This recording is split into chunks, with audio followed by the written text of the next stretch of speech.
ሰላም ጤና ይስጥልን ክቡራት ተመልካቾቻችን ከአፍሪ ሚዲያ የሰዓቱን ዜና ይዘን ቀርበናል። አብራችሁን ቆዩ። ለቻናላችን አዲስ ሆናችሁ ተመልካቾቻችን ቻናላችንን ላይክ፣ ሼር፣ ሰብስክራይብ አድርጋችሁ ተጨማሪ መረጃዎችን እንዲደርሷችሁ ማድረግ ትችላላችሁ።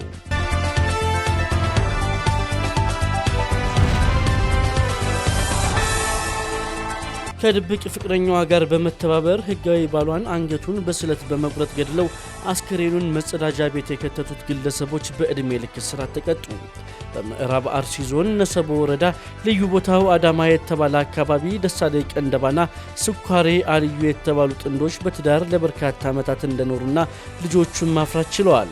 ጥንዶቹ ተወያይተው በጋራ በወሰኑት መሰረት በሚስት ስኳሬ አልዬ ፈቃደኝነት ባል ደሳለኝ ቀንደላ ሁለተኛ ሚስት እንዲያገባ ፍቃድ አግኝቶ እንደነበር የዞኑ ፖሊስ ዋና መምሪያ የወንጀል ምርመራ ክፍል ኃላፊ ዋና ኢንስፔክተር ከድርጅቦ ተናግረዋል። በዚህም ደሳለኝ ቀንደላ ከአዲሷ የትዳር አጋሩ ጋር የተሻለና በኢኮኖሚም ደህና ገቢ እያገኘ ሲመጣ ሚስት በኔ መልካም ፈቃድ ነውና ሌላ ሴት ያገባኸው ይህን አድርግ ይህን አምጣ እያለች እንደምታስቸግር በተገኘው ማስረጃም ተረጋግጧል። በዚህም አንድ ኩንታል ቡና መሸጡን ተከትሎ ለኔም ሆነ ለልጅህ ልብስ ያስፈልገናል በማለት ጥያቄ ብታቀርብም ባል ሌላ ህይወት በመጀመሩ ለጥያቄዋ ተገቢውን መልስ ስላልሰጣት በመካከላቸው ግጭት ተፈጥሯል። ይህ በእንዲህ እንዳለ ሚስት ከህግ ከተሰወረ አንድ ግለሰብ ጋር የፍቅር ግንኙነት መጀመሯን የሚናገሩት ዋና ኢንስፔክተር ከድርጅቦ ወደ ተከሳሽ ስኳሬ አልዩ ህይወት የገባውን ሰው ግን የተለያዩ ምክሮችን በመለገስ ወደ ሌላ አቅጣጫ እንድታመራ ማድረጉንም ገልጿል።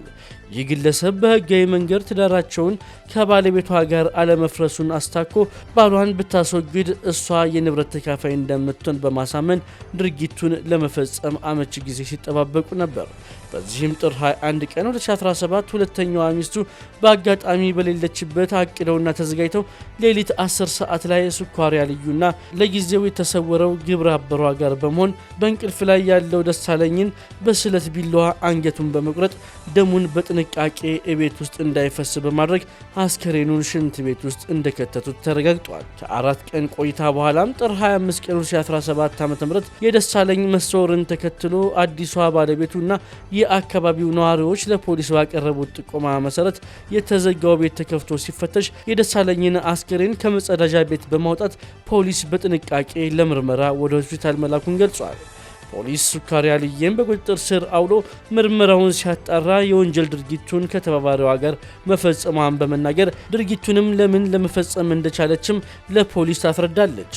ፖሊስም የምርመራ መዝገቡን በአስከሬን የምርመራ ውጤትና በተለያዩ ማስረጃዎች በማጠናከር በከባድ የሰው መግደል ወንጀል ክስ መስርቷል። የምዕራብ አርሲ ዞን ከፍተኛ ፍርድ ቤት ጥቅምት 21 ቀን 2018 ዓ.ም በዋለው ችሎት ተከሳሽ ስኳሬ አልዩና ለጊዜው ያልተያዘው ተባባሪዋ ሰውን ለመግደል አስበው አቅደውና ተዘጋጅተው በስለት ቢላ ጭካኔ በተሞላበት መንገድ ሰው መግደላቸው እጅግ ጨካኝ ነውረኛና አደገኛ መሆናቸውን በማረጋገጡ በእድሜ ልክ ጽኑ እስራት እንዲቀጡ ወስኗል።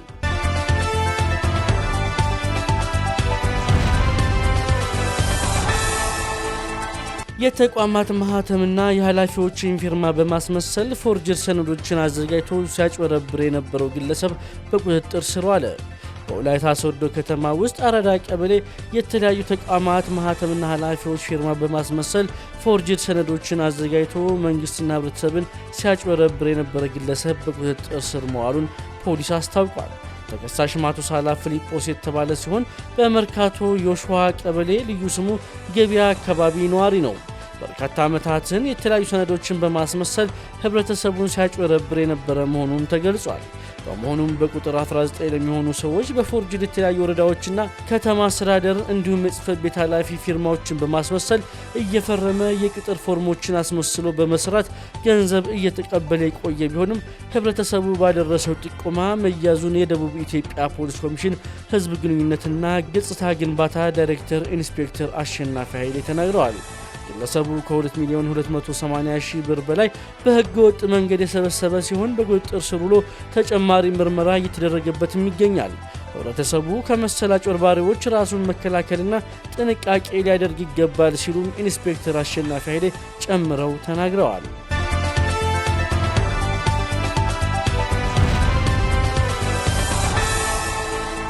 የውጭ ዜና ትራምፕ ዩናይትድ ስቴትስ ከቬኔዙዌላ ጋር ጦርነት ውስጥ ባትገባም የፕሬዝዳንቱ የስልጣን ዕድሜ እያጠረ ነው ሲሉ ተናገሩ። ዶናልድ ትራምፕ አሜሪካ ከቬኔዙዌላ ጋር ጦርነት ውስጥ የመግባቷ ዕድል ዝቅተኛ ቢሆንም የኒኮላስ ማዱሮ ሀገሪቱን የማስተዳደር ቀን እያለቀ መሆኑንም ጠቁመዋል። የዩናይትድ ስቴትስ ፕሬዝዳንት በቬኔዙዌላ ላይ ጦርነት ሀገራቸው ትከፍት እንደሆነ በሲቢኤስ 60 ደቂቃ ተጠይቀው ሲናገሩ ይህ ጦርነት ስለመፈጠሩ ጠራጠራለሁ አይመስለኝም፣ ግን በጣም ክፉ ነገር ሲያደርጉን ቆይተዋልም ብለዋል። የትራምፕ ይህ አስተያየት የተሰማው ዩናይትድ ስቴትስ በካሪቢያን ውቅያኖስ አደንዛዥ እጽ አዘዋዋሪዎች በተባሉ ጀልባዎች ላይ ጥቃት መፈጸሟን በቀጠለችበት ወቅት ነው። የትራምፕ አስተዳደር ጥቃቶቹ ወደ አሜሪካ የሚገቡትን አደንዛዥ መድኃኒቶች ለመግታት አስፈላጊ ናቸውም ብለዋል። ትራምፕ የአሜሪካ እርምጃ አደንዛዥ እጽን ለማስቆም ሳይሆን የረዥም ጊዜ የትራምፕ ተቃዋሚ የነበሩትን ማዱሮን ከስልጣን ለማባረር ያለመ ነው የሚሉ ሀሳቦችንም ውድቅ አድርገዋል። ከሴፕቴምበር መጀመሪያ ጀምሮ በካሪቢያንና ፓሲፊክ ምስራቃዊ አካባቢዎች በአሜሪካ በተወሰደው ጥቃት ቢያንስ 64 ሰዎች መሞታቸውን ሲቢኤስ ኒውስ ዘግቧል። ትራምፕ በፍሎሪዳ በሚገኘው የማር አላጎ መኖሪያ ቤታቸው ለጋዜጠኞች እንደተናገሩት የምትመለከቷት እያንዳንዱ ጀልባ 25000 ሰዎችን በአደንዛዥ እጽ ይገድላል፣ እንዲሁም ቤተሰብን ያውድማልን ብለዋል። ማዱሮ ቀደም ሲል ዋሽንግተን አዲስ ጦርነት ከፍታለች ሲሉም ከሰዋል። የኮሎምቢያ ፕሬዝዳንት ጉስታቮ ፔትሮ በበኩላቸው በጀልባዎች ላይ የሚደርሰውን ጥቃት ዩናይትድ ስቴትስ በላቲን አሜሪካ ላይ በበላይነት ለመቆጣጠር እየተጠቀመችበትም ነው ብለዋል።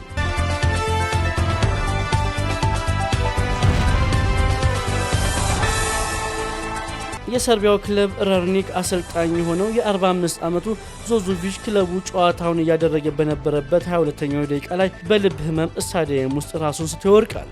አሰልጣኙን በፍጥነት በአምቡላንስ ወደ ሆስፒታል ይወሰዳል።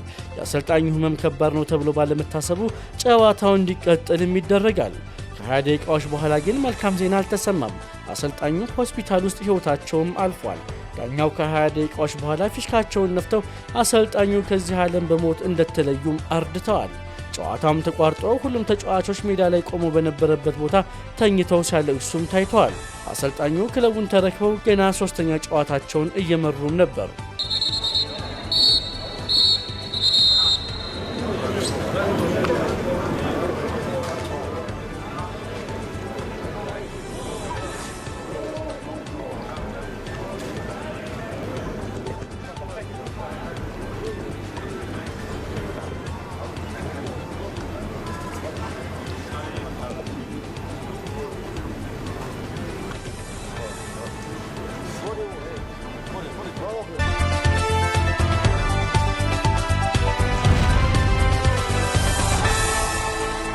ክቡራት ተመልካቾቻችን ለሰዓቱ ይዘንላችሁ የቀረበው መረጃ ይህን ይመስል ነበር። መረጃውን ወደ እናንተ ያደረስኩት እኔ ኤፍሬም ታጠቅ ነበርኩኝ። መልካም ጊዜ